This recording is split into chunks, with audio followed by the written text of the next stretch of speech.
Just 1 week. One normal week at Manchester United is all I ask. All I ask. Manchester United are doing the Manchester United thing where things are just fucking falling apart within the first couple of weeks again. Manchester United, as we stand, are currently top of the Premier League table. Top of the Premier League, second half of the table. Similar to the same start of the season that they had last year, albeit this time a lot less disastrous. However, it is still showing a few mistakes, and with rightful reasons to show concern to the fan base. Despite beating both Wolves and Nottingham Forest at home, neither were convincing in the slightest. Against Wolves, they were without a doubt second best, and if Wolves were just not Wolves and actually had players that could score goals, they probably would have lost the game 3-0. Against Spurs, they got pretty much outplayed for a large chunk of the game, albeit with a penalty claim which people can say is justified or not. Against Forest, they were 2-0 down in the first 4 minutes, which despite a decent comeback is still a bit of a concern. However, a comeback was made. And now just losing to Arsenal, albeit not in a disastrous way, however, it's still a loss to a direct rival. In terms of the entire game, they weren't really outplayed by any means and were quite unfortunate to not win it at the end, fine margins and all that. But of course, that isn't the main reason of the video. After the 3-1 loss away at Arsenal, Ten Hag in his post-match presser said the following on the topic of Jadon Sancho. Jadon, on his performance on training, we didn't select him. You have to reach the level every day at Manchester United. You can make choices in the front line. So in this game, he wasn't selected. And Sancho, in response, did what you should absolutely not do in a situation like this. And that is blast your manager publicly. He then put up a post on his social medias and he said the following: please don't allow everything you read. I will not allow people saying things that is completely untrue. I have conducted myself in training very well this week. I believe there are other reasons for this matter that I won't go into. I've been a scapegoat for a long time, which isn't fair. All I want to do is play football with a smile on my face and contribute to the team. I respect all decisions that are made by the coaching staff. I play with fantastic players and grateful to do so, which I know every week is a challenge. I will continue to fight for this badge no matter what, which is, that's fair enough, but you should not put that publicly. Rule number 101 when it comes to being a player of a football club: if you're going to have these conversations, you do it behind closed doors. Otherwise, it's going to cause a lot of, especially at Manchester United. Who are the agents that are advising these young footballers? Because they are doing an awful job. I have zero complaints of Sancho backing himself. He should have the right to back himself, especially as, I guess in the grand scheme of things, Ten Hag is the one that made it public first. As he was responding back to a question, Ten Hag didn't need to say that Sancho has not been performing to the standards that he expects in training. He made the decision to say that publicly, and that is wrong in his part too.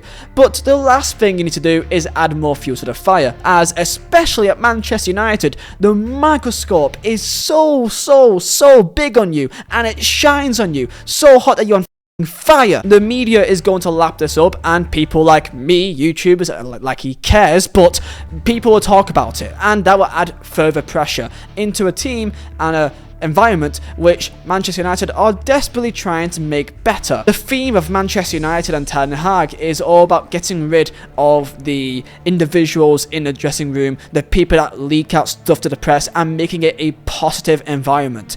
That's what happened with Ronaldo, who got kicked out, and people thought, okay, now it's more of a team, it's more of a unit. Things like this will not make it any better.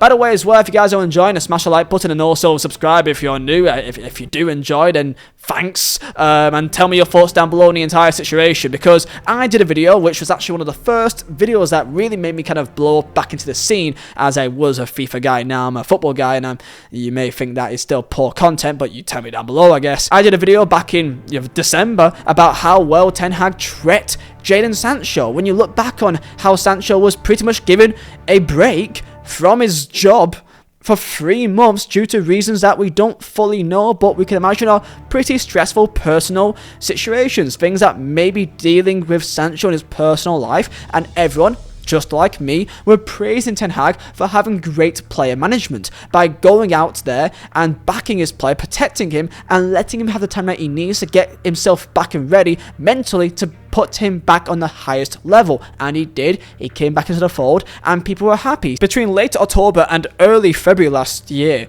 Sancho was nowhere to be seen, and it was all a bit of a question mark in terms of what is going on. Ten Hag protected him, he brought him back in early February, he scored a goal against Leeds, and I was happy. Even I was watching Manchester United, and I was happy for Man United because I felt like Ten Hag showed great leadership in protecting his player and bringing him back into the fold. And, Sancho, I'm English, he's English, I want to see him do well because I think he's a talented player, as he showed in Dortmund, and I think there's still some great talents there. And we've not really seen that at Manchester United, not to the levels that we should expect. The entire Dortmund and United and Sancho saga lasted 2 years. He should have gone back in 2021, but he somehow didn't, despite everything making sense that deal would happen. Everyone in world football and my nan and your dog knew that Sancho would go to Manchester United the next season, and he did. That gave them all the time in the world to prepare the system and to prepare everyone involved to get Sancho into the team.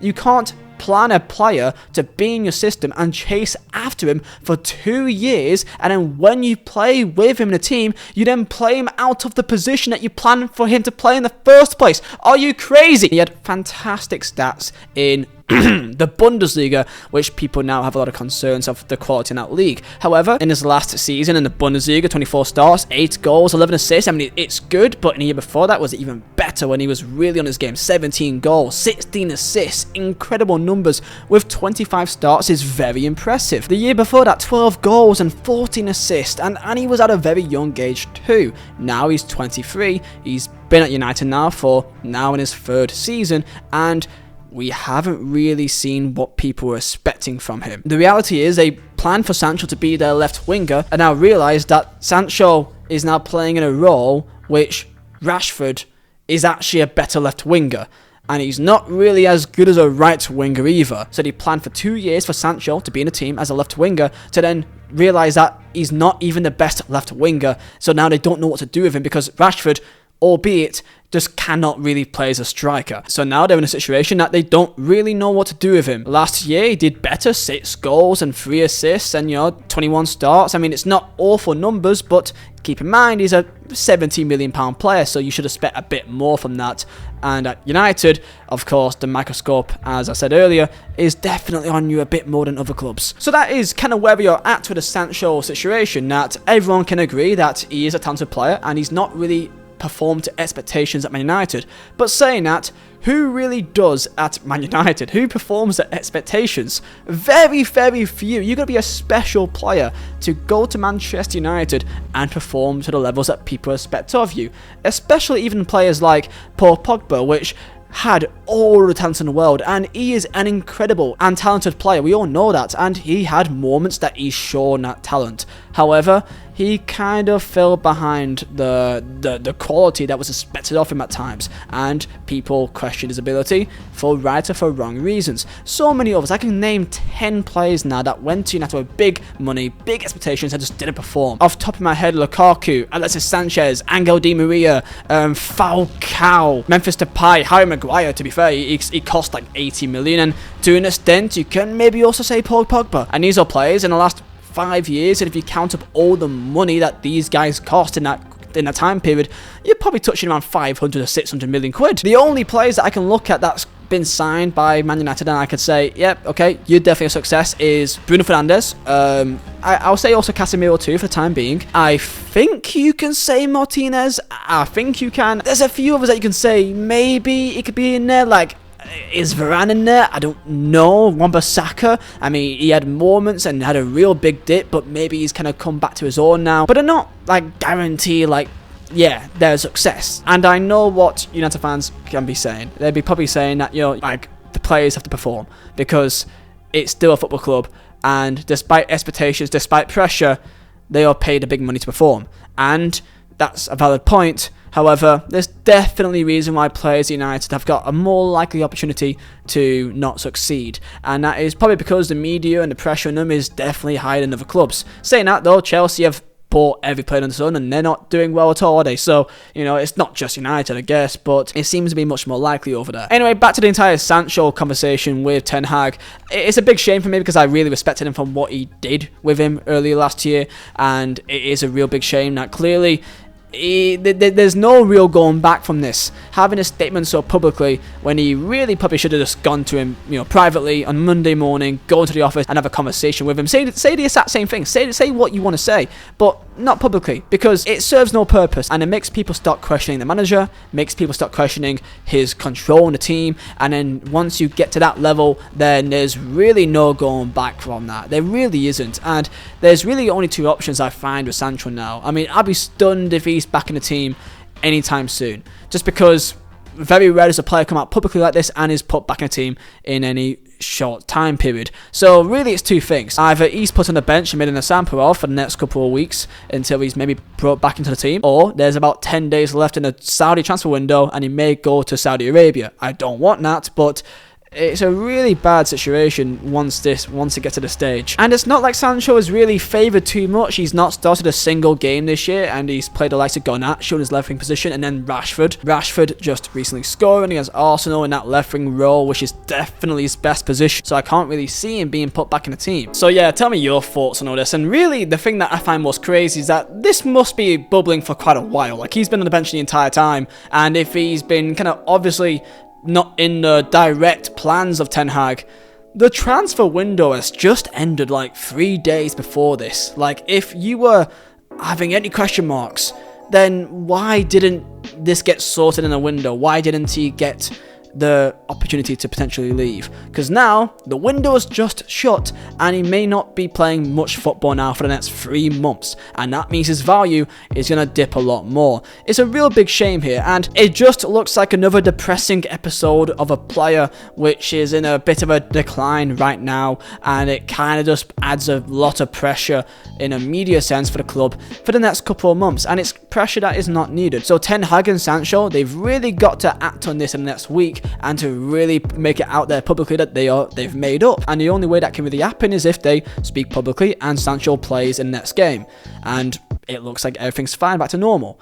That's what I hope happens, but what'll happen, I'm not too sure. End of the day, the manager's final decision is final, and you've got to kind of stick with that, and if you disagree, then you talk to him, not publicly in the way that he did. I know that some people are kind of revisioning in terms of, his training videos about, does he really put the effort in training? And there are some articles of him being fined for not showing up to training on time, and there's 2 or 3 things that I've seen that can show that maybe he's not the most professional when it comes to training, and I get that, and maybe that is a reason for it. Maybe he's not showing up to some training sessions on time, maybe he's not putting full effort in. I think there's one clip of like Fernandes doing like some push-ups in training, and behind him you can see Sancho doing the same thing but half-arsed in the press-ups, and people use that as an example of, see, in training he's clearly not putting 100% in, he's kind of just skipping it and not really taking it seriously. And revisionism is really a common thing that happens in a situation like this, and maybe there's something behind it. All in all, I find it a complete shame that a player that clearly was wanted for about almost 2 years, and once he got to the club, there wasn't really much of a plan to really play him, but you may say, yeah, but he still should hold some responsibility, and that is fair as well. Tell me your thoughts down below in the comments. This is kind of the review on the entire Sancho v Manchester United situation, and I do hope something does get resolved soon, because it is a real shame for young talent. So yeah, smash the like button, subscribe, and I'll see you next time. Peace out.